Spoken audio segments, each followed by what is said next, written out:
नमस्कार, मैं हूं अमित और आप देख रहे हैं आंखें न्यूज 24। आइए नजर डालते हैं आज के महत्वपूर्ण खबरों पर।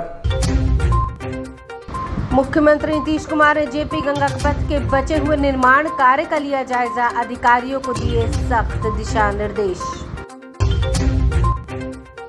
राजद का स्थापना दिवस आज। राजद स्थापना दिवस पर लालू यादव ने कहा, देश में भाईचारे को तोड़ा जा रहा है।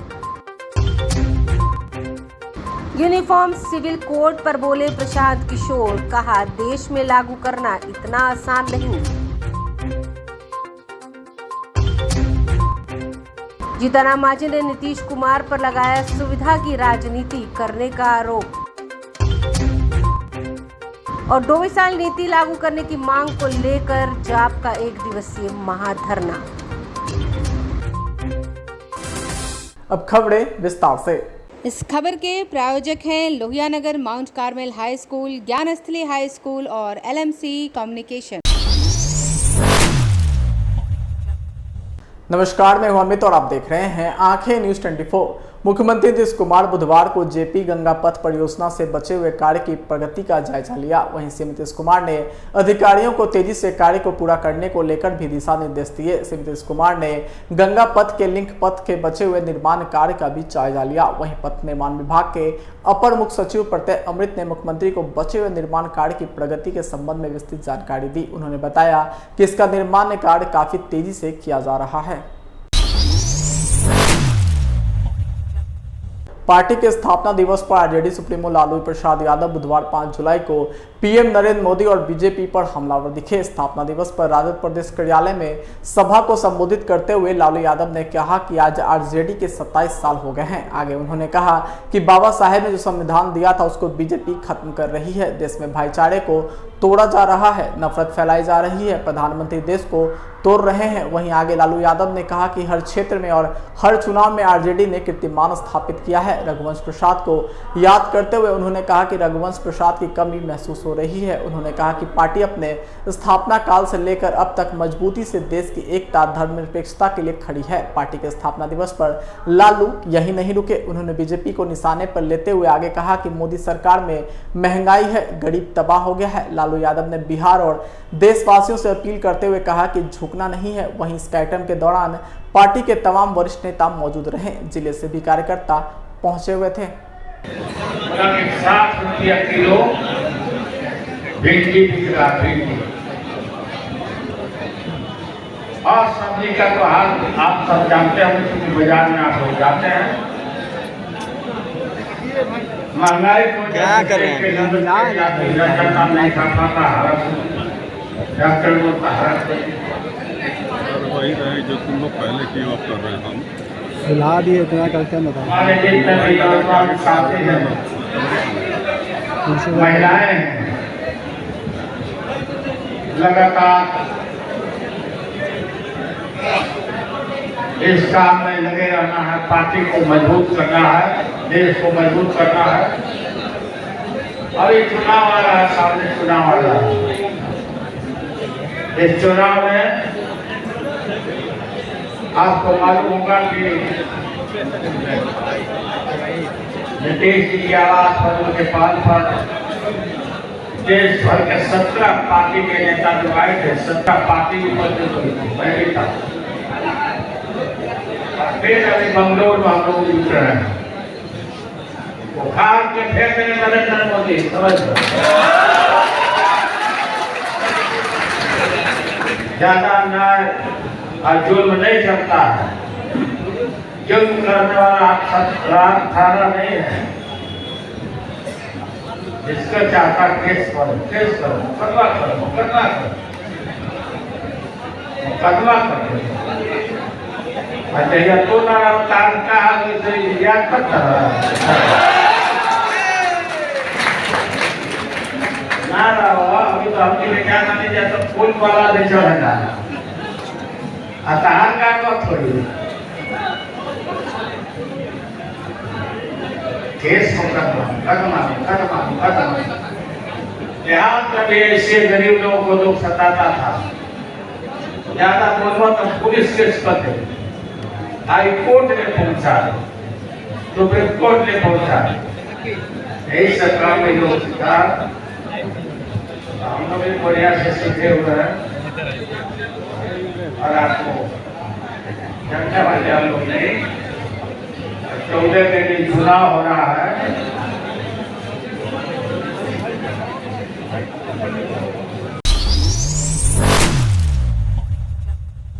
जन सुराज के संस्थापक प्रशांत किशोर ने अपनी प्रतिक्रिया देते हुए उन्होंने कहा कि शिक्षकों पर लाठीचार्ज करना दुर्भाग्यपूर्ण है। बिहार में रोजगार के लिए लोग मारे मारे फिर रहे हैं। यहाँ डोमिसाइल नीति में बदलाव कर दिया गया है। बिहार के लड़के दूसरे राज्य में जाकर मजदूरी करेंगे और बिहार के बाहर के लोग शिक्षक बनेंगे। इससे दुर्भाग्य बिहार के लोगों के लिए और क्या हो सकता है। वहीं यूनिफॉर्म सिविल कोड में मचे घमासान पर प्रशांत किशोर ने कहा कि भाजपा के मैनिफेस्टो में 3 मुद्दे पूर्व से थे, जिनमें राम मंदिर, धारा 370 उन्होंने लागू कर दिया। अब सरकार बहुमत में है, ऐसे में तीसरे मैनिफेस्टो को लागू करने जा रही है। प्रशांत किशोर ने यूसीसी को लेकर कहा कि इस देश में लागू करना इतना आसान नहीं है। लोक जनशक्ति पार्टी रामविलास के राष्ट्रीय अध्यक्ष चिराग पासवान के उस बयान पर उन्होंने कहा कि बिहार में खेला हो सकता है। इस सवाल को खारिज करते हुए उन्होंने कहा कि 2024 लोकसभा चुनाव के पहले बिहार में इसकी कोई संभावना उन्हें नहीं दिखती है। आइए आपको सुनवाते हैं और क्या कुछ कह रहे हैं प्रशांत किशोर।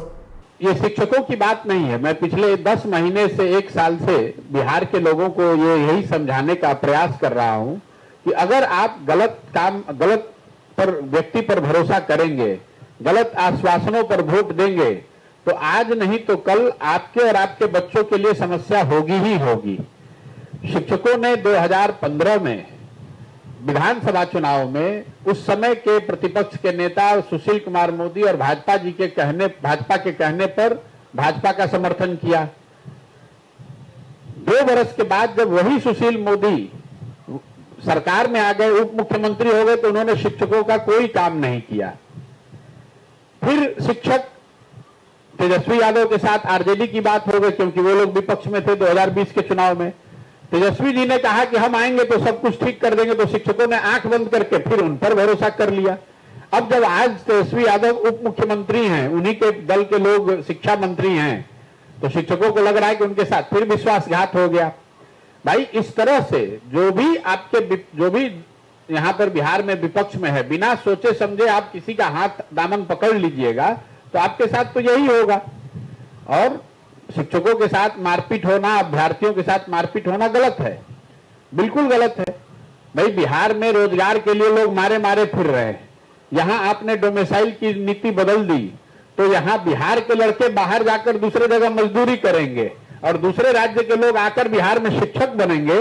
इससे ज्यादा जाति या अन्याय बिहार के बच्चों के साथ क्या हो सकता है। लेकिन ये तो सिर्फ प्रभाव है उस निर्णय का या उस निर्णय प्रक्रिया का जिसके हम सब भागीदार हैं। हम और आप अपना भविष्य, अपने बच्चों का भविष्य न देखकर जाति के आधार पर, धर्म के आधार पर, भारत पाकिस्तान पुलवामा के आधार पर भाजपा को हराने के लिए आरजेडी को हराने के लिए भाजपा को जब वोट करते हैं, तब तो ये सोचते नहीं है। जिसने जो कहा उसकी बात पर भरोसा करके उसको वोट कर दिया। उसी का परिणाम है, क्योंकि दलों को मालूम है कि चाहे लाठीचार्ज हो या सरकार वहां पर आपको जेल में पकड़ के बंद कर दे, आप जाति के आधार पर, धर्म के आधार पर वोट उन्हीं को देंगे जिनको पहले से देते रहे। समाचारों में वक्त हो चुका है एक छोटे से अंतराल का। I am Shalini Singh, principal of Lohiyanagar Mount Carmel School. Here in our school, we give best education and good environment to our students, where they can learn well. We provide here well-equipped lab, well-equipped, well-stocked library. We have here well-trained teacher also. We have a sports playground for cricket, volleyball, football, and also provision for indoor activities. So we have here security system, information and communication technology. So we have all facilities here in our school where students feel comfortable and secure.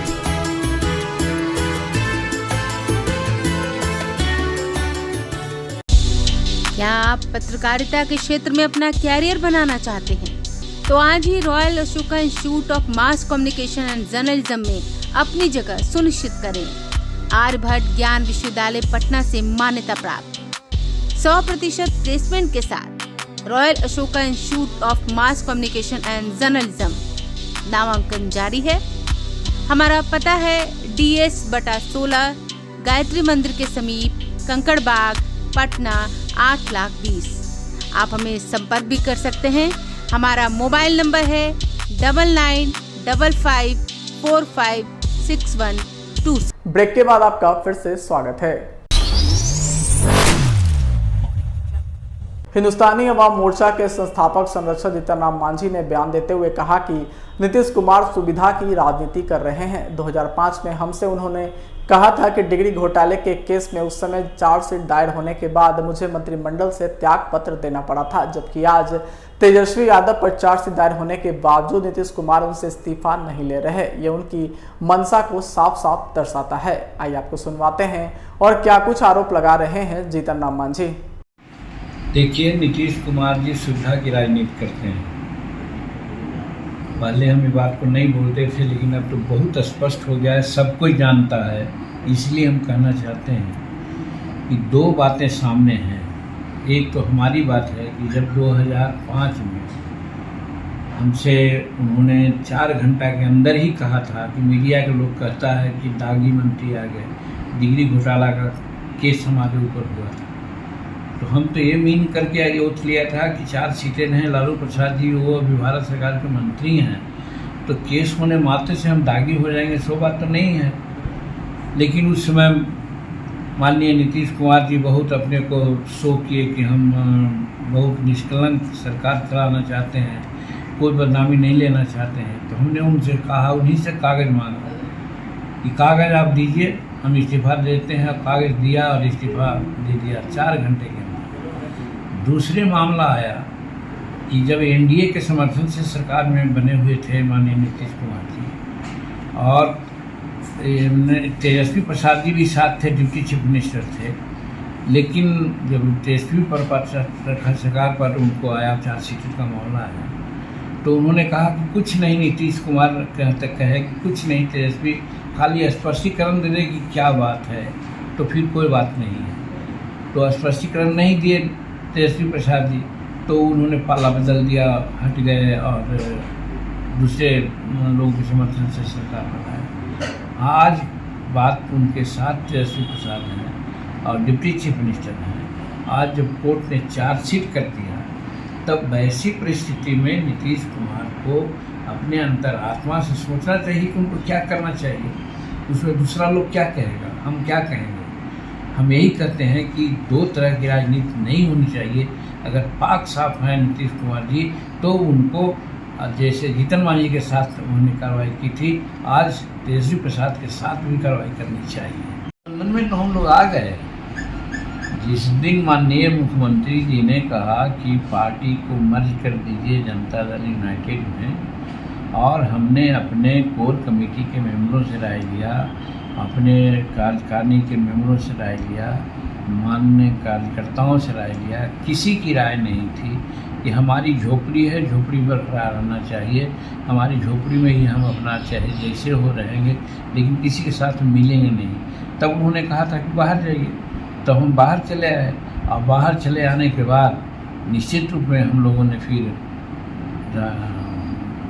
NDA के लोगों से वार्ता किया, और NDA के लोगों ने हम लोगों से मुलाकात की। मुलाकात करने के बाद एनडीए में आने का, रहने का उन्होंने न्योता दिया, और हम अपने को मान लिया कि अब हम एनडीए के पार्टनर हैं।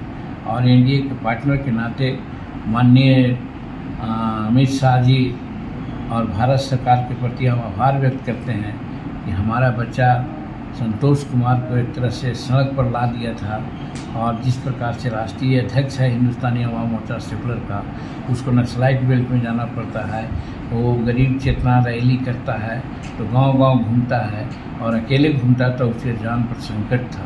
उस संकट को आंकते हुए अमित शाह जी ने आज उसको 22+ सुरक्षा का सुविधा दे दिया। इसीलिए हम उनको धन्यवाद देते हैं, और महागठबंधन से हम अपने को मान करके नहीं, बल्कि एकदम धर्म, तन, मन, धन से आज हम एनडीए के पार्टनर के रूप में। बिहार शिक्षक बहाली में डोमिसाइल नीति लागू करने की मांग को लेकर शिक्षक अभ्यर्थियों और जाप पार्टी के द्वारा पटना के गर्दनी बाग में एक दिवसीय महाधरना का आयोजन किया गया, जहां जाप सुप्रीमो पप्पू यादव ने कहा कि शिक्षक बहाली में सरकार डोमिसाइल नीति लागू करे। आगे उन्होंने कहा कि बाहर से आकर शिक्षक कैसे बिहार के बच्चों को समझा पाएंगे, किसी भी कीमत पर यह अधिकार सिर्फ बिहारियों का है। मैं उम्मीद करता हूं कि लालू यादव और तेजस्वी यादव मुख्यमंत्री नीतीश कुमार से बात करें और डोमिसाइल नीति को लागू किया जाए। वहीं आगे उन्होंने कहा कि बिहार एक वेलफेयर स्टेट है, होम सेक्रेटरी और चीफ सेक्रेटरी का डिसीजन नहीं ले सकते, सरकार को ही फैसला लेना होगा, अफसरशाही नहीं चलेगा। आइए आपको सुनवाते हैं और क्या कुछ कह रहे हैं पप्पू यादव। और संविधान को खत्म करने का रोजगार ईडी, सीबीआई, आईटी, आरबीआई, चुनाव आयोग, इन लोगों को रोजगार आरएसएस ने दे दिया और हिंदुस्तान में 2 करोड़ का रोजगार देने वाली सरकार आश्चर्य होगा, वह हमेशा उसको गाली देता है जिसके साथ बीजेपी बढ़ी, बाला साहब ठाकरे, जिसके साथ बीजेपी बढ़ी, मायावती, ममता जी, सबके साथ। और बिहार की बात जब आता है तो ये बिहार के साथ सौतेलेपन का व्यवहार किया। इसीलिए हम चाहते हैं शिक्षक नीति बहाली में 100% डोमिसाइल लागू हो। अन्य में आप 5%, 10% दे दें, उस पर हम लोग सरकार के साथ होंगे, लेकिन शिक्षक नीति में बाहर के शिक्षक आके अपनी भाषा में हमको क्या बताएंगे? वहाँ की भाषा अलग, वहाँ की संस्कृति अलग। बाहर से लोग आएंगे, उनको हमारी जो भाषा है बिल्कुल सरल भाषा है, हमारा लैंग्वेज बिल्कुल अलग है, हमारे छोटे छोटे बच्चों का लैंग्वेज अलग है। हम भोजपुरी, मिथिला, अंगिका, मगही, हम इस 4 भाषा में रहने वाले लोग हैं। आप बाहर से ले आइएगा कन्नड़, उड़िया, अन्य भाषा में तो हम क्या, हमारी इंग्लिश हमारा बहुत स्ट्रांग शुरू से नहीं है। तो इसीलिए किसी भी कीमत पर यह अधिकार सिर्फ बिहारियों का है, क्योंकि बिहार और बिहारी सबसे ज्यादा गरीब, सबसे ज्यादा शिक्षित, सबसे ज्यादा, हम साक्षरता की बात नहीं करेंगे, अशिक्षित, रियल में जो इंटर के बाद भी शिक्षा होती है। नीति आग्रह करेंगे नीतीश कुमार जी से, महागठबंधन की सरकार से। और ये होम सेक्रेटरी ज्यादा ज्ञानी हैं और बाहर में जो झारखंड में और झारखंड में और स्टेट में डोमिसाइल मुद्दा कैसे लागू हो गया? वो असंवैधानिक नहीं है। समझ में नहीं आता, नरेंद्र मोदी का संविधान अलग है, काटो मारो और सारी संवैधानिक व्यवस्था को मिटा दो और लोकतंत्र को खत्म कर दो। और बिहार का संविधान अलग है कि बिहारियों को रोड पर ला दो। ये होम सेक्रेटरी, चीफ सेक्रेटरी तय करेंगे। सर, अमीर सुहानी और के पाठक साहब, ये वेलफेयर स्टेट है ना, संविधान से ऊपर नहीं है। और हमारे नेता अलग बैग साफ कर रहे हैं कि ये वेलफेयर स्टेट है। चीफ सेक्रेटरी और होम सेक्रेटरी कहेगा वही डिसीजन नहीं, और होम सेक्रेटरी, चीफ सेक्रेटरी का डिसीजन अंतिम नहीं हो सकता, सरकार का डिसीजन है। सरकार सर्वोपरि है और डिसीजन सरकार को लेना है। और संविधान की पाठ ना पढ़ाएं, संविधान की पाठ इतना ही सही है तो सारे भ्रष्टाचारी पदाधिकारी ही हैं, वो संविधान से ऊपर नहीं है। इसीलिए नौकरशाह पर हमारी सरकार को नहीं चलना होगा। नौकरशाह हमारी सरकार के पीठ में खंजर भोंक रही है और राजनीतिक रूप से हमें खत्म कर दिया। आइए एक बार फिर डालते हैं आज की सुर्खियों पर। मुख्यमंत्री नीतीश कुमार ने जेपी गंगा पथ के बचे हुए निर्माण कार्य का लिया जायजा, अधिकारियों को दिए सख्त दिशा निर्देश।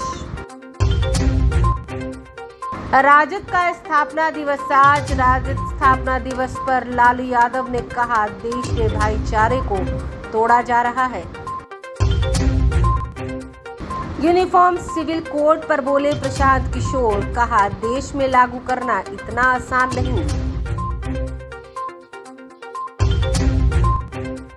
जीतन मांझी ने नीतीश कुमार पर लगाया सुविधा की राजनीति करने का आरोप